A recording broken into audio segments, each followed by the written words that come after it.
This recipe is for homemade sausage rolls made with gluten-free flaky pastry. I've got some gluten-free bread flour in this bowl, and to that I'm going to add a pinch of salt, and then this, which is xanthan gum. You need about a teaspoon of it. And then here I've got some butter. I'm going to use about 1/3 of the cubes. Then just using your fingertips, rub the butter into the flour and then make a little space in the centre of your mixture and add some cold water. I'm just going to start by using a knife to bring it together. And then when you're ready, just get your hand in and bring it together to form a dough. And then just to make it easier, I'm going to roll mine out on some cling film.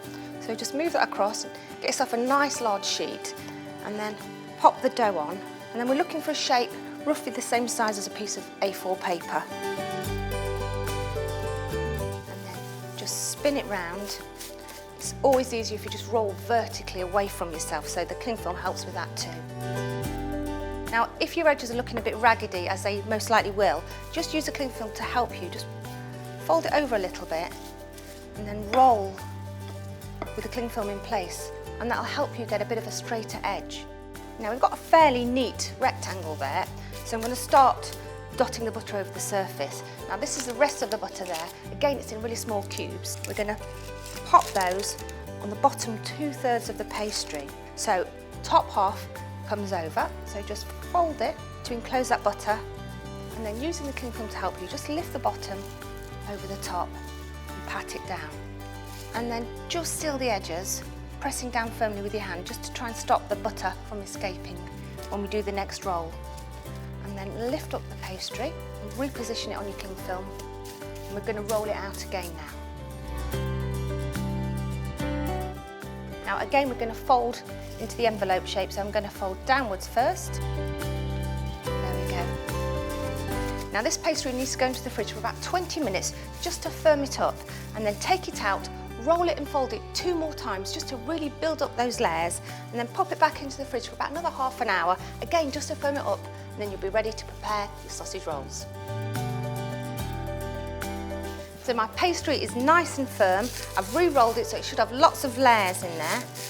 Now I want a nice large rectangle to put my sausages on. So I think we're about the right size now. So I'm just going to cut the pastry in half horizontally. And then just lightly flour your surface and carefully lift the pastry off. So we've got our 2 roughly even-sized strips of pastry. I'm going to take the sausages and just lay them across the centre. I've got some gluten-free sausages here. I'm just using them plain, but you could add some extra flavourings like chop some dried tomatoes or put some herbs in there, or perhaps some chopped up pine nuts. Anything you like just to change the flavour or texture if you fancy it. Here I've got a beaten egg. I'm just going to dip my brush in and run that along the length underneath the sausage, just all the way across the bottom, and then taking the top, just roll it over the sausage and tucking it under. Use your thumbs just to press against the filling, and then roll them over to make a nice, neat, cylindrical shape. Do the same with the other one.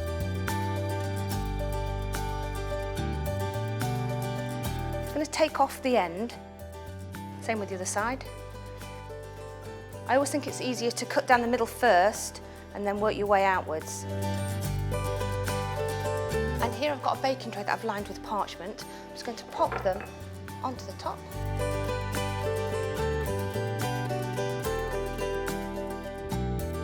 And then just with a small knife, I'm going to make some little slits across the top of each one. And then using that egg wash, brush them all over to really help them get a lovely colour. And so they're ready to bake now, and they need about 30 minutes or so until they're cooked all the way through and they're lovely and golden brown.